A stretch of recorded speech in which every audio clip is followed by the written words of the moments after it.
Open your cerebral cortex and shift your lobes into upper beta phase, because you are going to have Bitcoin knowledge transmitted directly into your vestibulocochlear. Your host of Bitcoin Knowledge is Trace Mayer, an early Bitcoin advocate since it cost $0.25, but this is not intended to be investment advice. A doctor of jurisprudence, but this is definitely not legal advice. And an investor in core cryptocurrency infrastructure, including Armory, BitPay, Kraken, and Mitagio, but this is not a recommendation of those services. Here, you get fed via direct mind download with pure and free Bitcoin knowledge.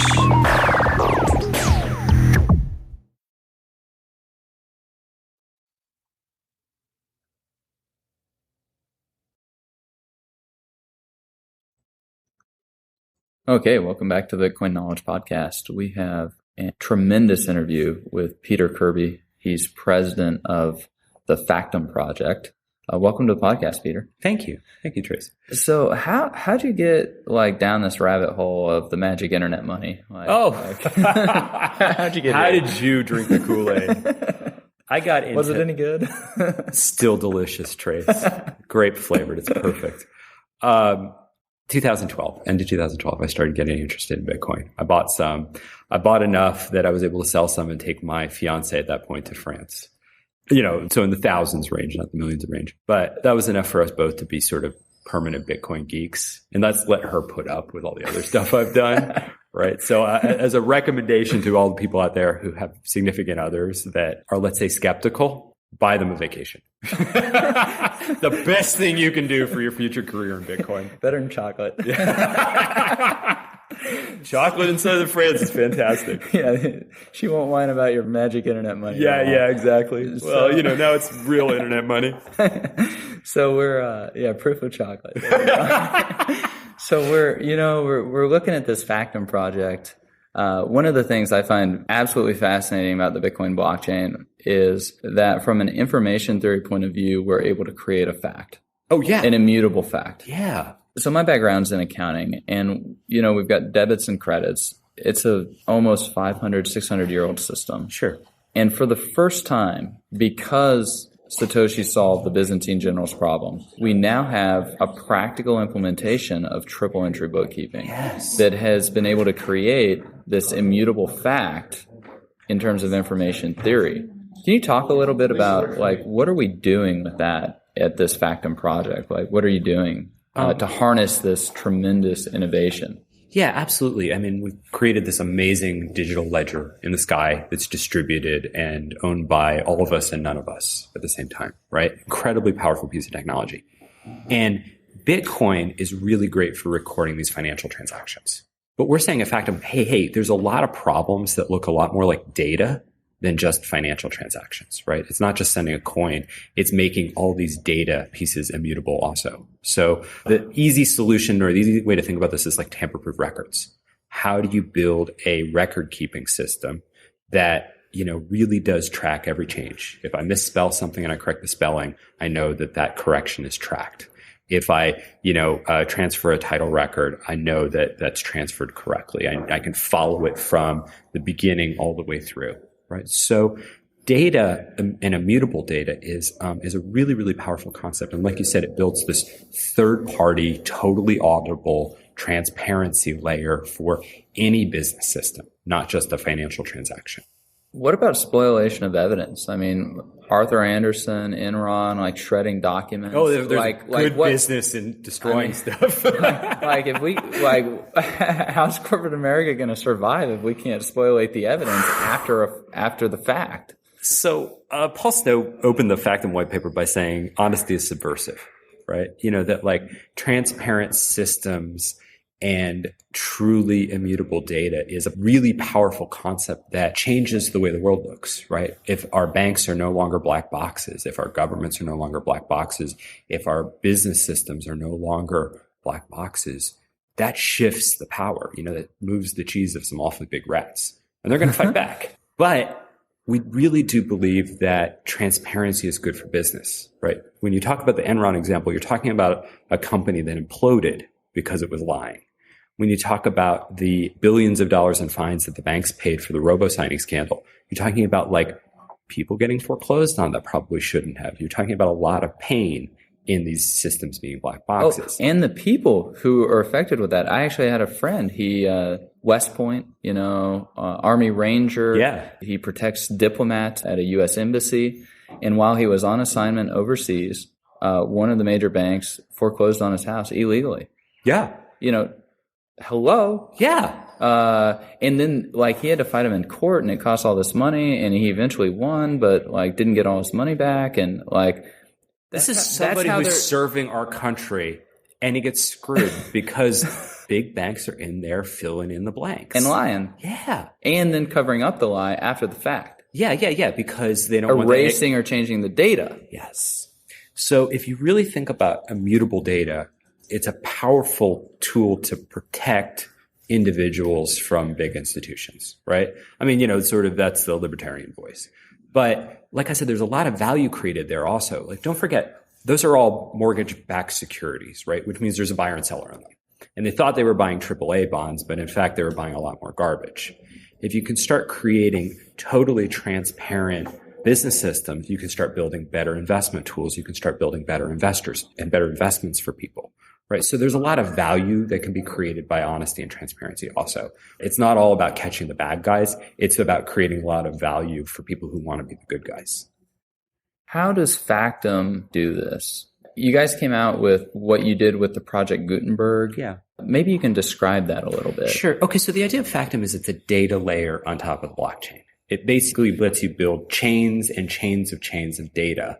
Every 10 minutes, we take everything in Factom, we Merkle tree it. So we hash that down to a single hash, and we put that in the Bitcoin blockchain, right? So you get to piggyback off all the security of that 400 petahash worth of proof of work. And how do you put it into the blockchain? Is it in the op return? Is it in a multi-sig hash or op return? It's an op return. It's basically a transaction. It's a financial transaction with a dust level Bitcoin.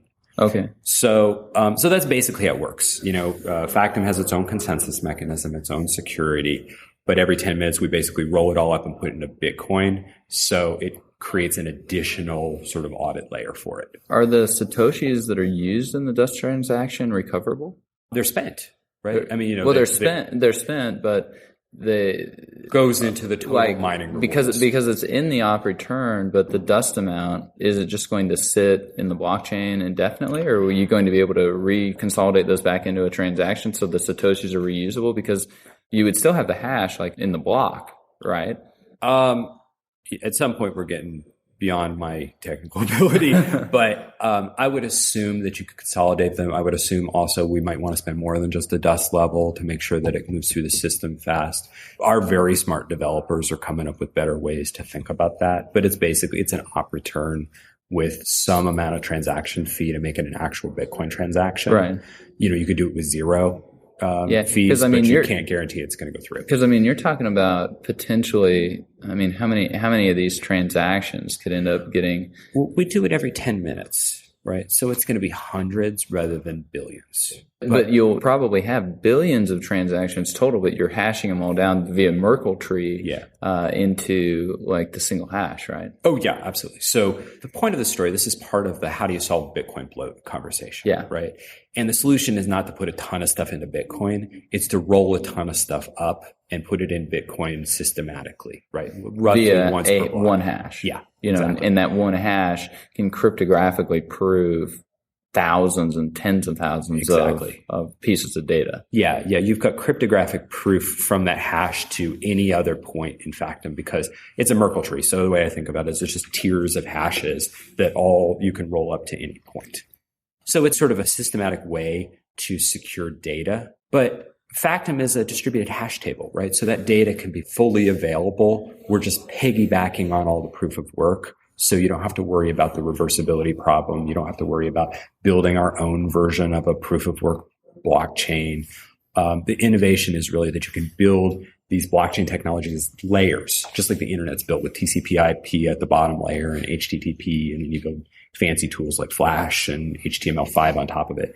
We're saying the Bitcoin blockchain provides a value layer that you can then build a data layer on top of. And then you can add tools like storage or Ethereum and some of these other more complicated blockchain tools as a layer of the technology. Or like one of my buddies built a plugin for the NetSuite's accounting software, a Bitcoin plugin, and you could have the entire state of the accounting system every 24 hours. Boom. And so, secured. Well, you know what the state was at that particular point in time, so now you've got this audit record. And I think it was Paul Snow, he said that the absence of evidence is the evidence of absence. So when we start having, these regular checkpoints of what the state of a system was, then the absence of a checkpoint actually becomes evidence significant of something. Proving the negative is a really hard thing to do unless you've got a systematic proof of positive. Yeah. Right. And I think that's one of the things that Satoshi solved very elegantly and taught us a lot about how we prove the negative, because it's a big deal. In a robo-signing situation, it's the document that you don't have that matters. Yeah. And so our accounting professionals and our information systems securities professionals at, PricewaterhouseCoopers and Deloitte & Touche and Ernst & Young, they need to be cognizant of this as a potential tool to reduce the audit risk in their engagements. Oh, absolutely. Now that this exists, you can't not have it. Yeah, right? They're just not acting professionally if they don't apply these types of measurements and these types of standards. Best practices, right? And I believe that in this concept we call blockchain as a service, right? Everybody's going to take their accounting program and have a blockchain backend that makes it immutable. Everybody's going to take their audit system and their data management system and their document management system, and they're going to build this, as you said, third-party audit layer, right? Triple entry bookkeeping. And like you said, if you're not going to do that, then you're not serving your customers. Yeah. You want to lie? Like, why do you want to change stuff after the fact? Sure. Exactly. Like, you're not doing it. Clearly, you're an Enron. So, and I mean, hey, look at us being honesty is subversive kind of people. But heaven forbid. I know. Turns out that there's a lot of value to be created there. I mean, I would like to know what my investments are doing. I'd like to know that you have a right to. Yeah, I mean, they have a fiduciary duty to me. Like, why don't they provide accurate financial statements that can't be changed? And you bring up this really valuable concept that right now the way we do audits is you pull a banker's box down, you pull 3 random files out, and you make sure they're right. That's like 19th century technology. Yeah, it should all be automated. We should be able to automate it. We should be able to know that it never changed. We should be able to do that in real time. If you're missing a document for your mortgage, like a survey, you should be able to know at that moment you're missing it and go get it, right? If your P&L doesn't match up to the previous month, you should know why. And you shouldn't know why 6 months later or 18 months later, whenever they bother to do an audit. You should know why in the moment, right? This is what blockchains allow us to do because it's not a central database keeping this. It's not the PwC's central audit program that keeps track of all this. You've got an external layer that's public, distributed, owned by all of us and owned by none of us that's keeping these systems honest, right? And that's the power. Yeah, I have a friend. She's a bank examiner for the Federal Reserve of New York. She's a big Bitcoin and blockchain enthusiast and just wonders why she's actually doing all this work when it could all be automated.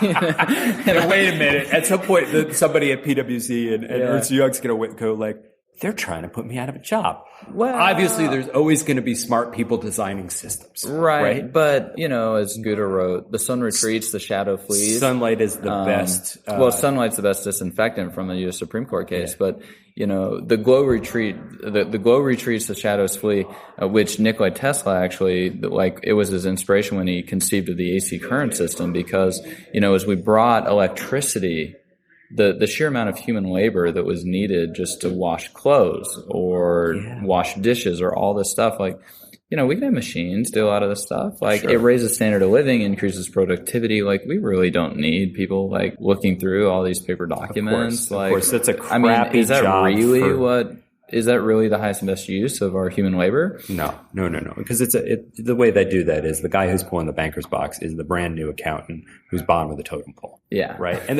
they're charging billable hours, but training them. They're training. Go get some more coffee. Right. Yeah, exactly. We'll have robots to do that soon anyways. But not only did electricity make it easier for us to wash our clothes, it made our clothes cleaner. Yeah. Right. And that's really the promise, that you build a real-time audit system on top of the blockchain, and it's checking at every moment that all the boxes are checked. You get much, much, much cleaner clothes. Mm-hmm. And that's the promise. For me, that's exciting. Right. I'm on board with honesty is subversive, and I'm on board that our systems need to be not black boxes anymore. Well, let's explore that a little bit more. I mean, usually I stick to, looking at the business applications on the podcast, but honesty is subversive. What about the memory hole? What happens when, like with this Project Gutenberg that you did, you took 30,000 of the world's greatest literature texts and you anchored them into the blockchain. So now we know that this Shakespeare book existed at that moment in time. And if a single comma is out of place in any of these 30,000 books, we would know. We have a different hash, we know. Yeah. So what type of a world do you see coming out of a place where the memory hole has been closed? Well, more honesty, more transparency, right? I think that, like you said, they will be moving the cheese of some awfully big rats. There'll be some people who make a lot of money in trying to keep things not transparent that will fight back, right? Obviously, that's the case. But we'll create a tremendous amount of value. I mean, better governments, better financial institutions, better insurance institutions, better ways of moving money through the world. And that's a better world in my view. And obviously, this is a technology. The point of this conversation is not to say wow, how amazing is the future of this technology. What's cool is this happens now, right? We took these books, we put them into Factom. You can take your accounting system today, do a hash of the state of, either the whole system or 1,000 records or a single record, depending on how much granularity you want. Put it into Factom. It gets secured by the Bitcoin blockchain and, 400 petahash worth of work.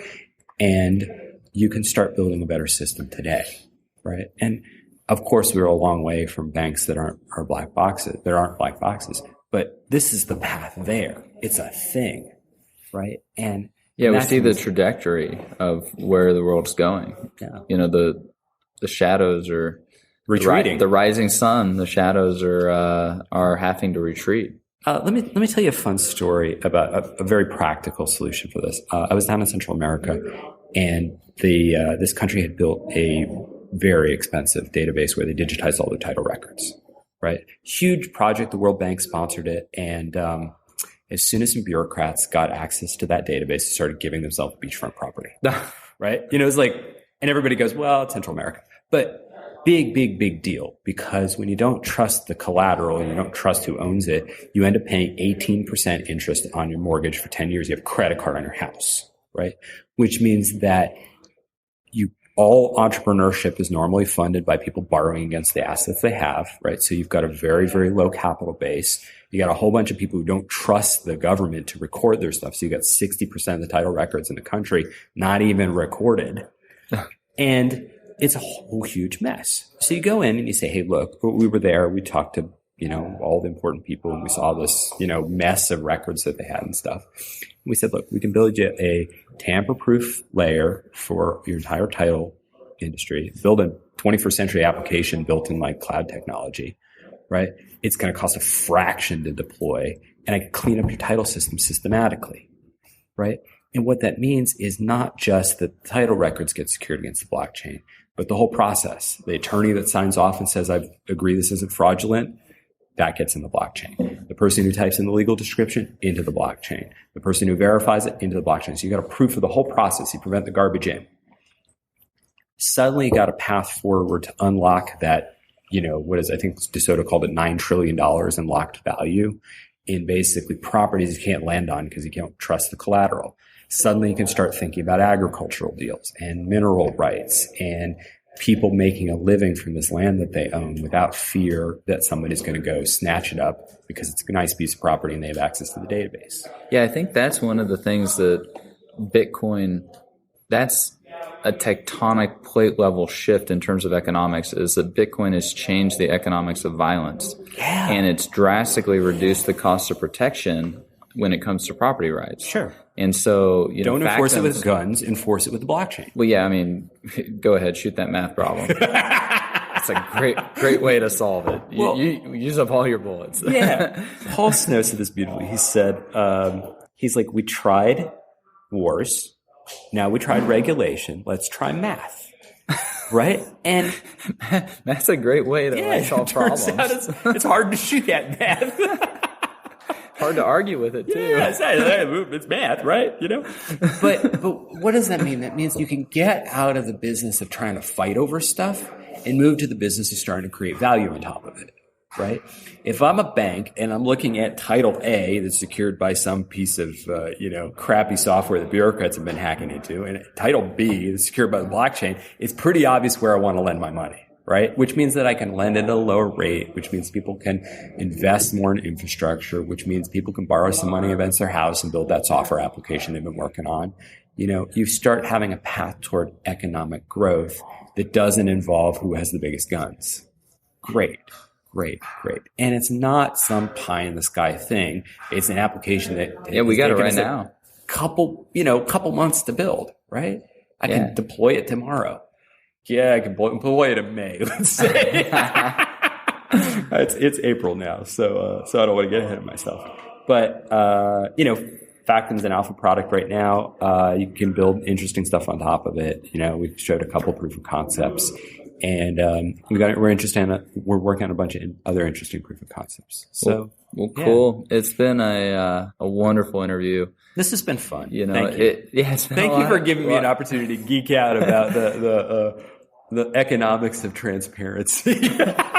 Hey, I think that we're definitely changing a lot of things, and we're changing the way we perceive the world. Yeah. And this ephemeral nature of our history is going to become much more solid because it's going to be cryptographically provable. To quote David Johnson, this is the beginning of recorded history.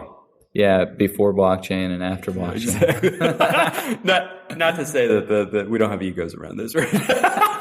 Hey, but everything that's gone before could be changed with an eraser or with a gun. Sure. But now, hard to erase math. You can't just erase this hash in an op return statement. Sure. That you can then use to cryptographically prove this entire Merkle tree and all the data contained within it.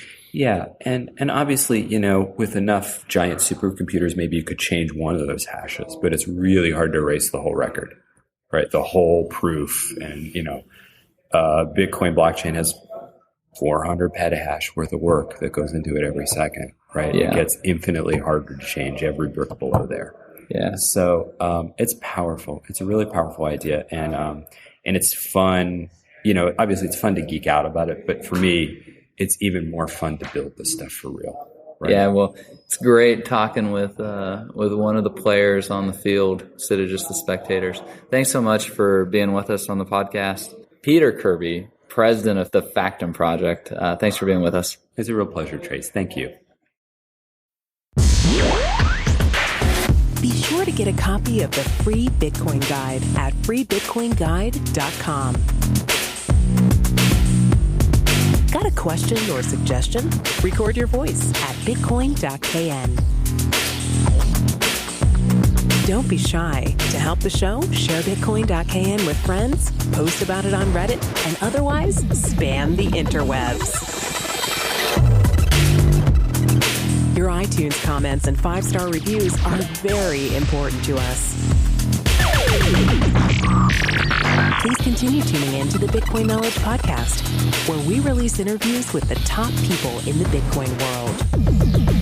Now take some choline and let that Bitcoin knowledge consolidate.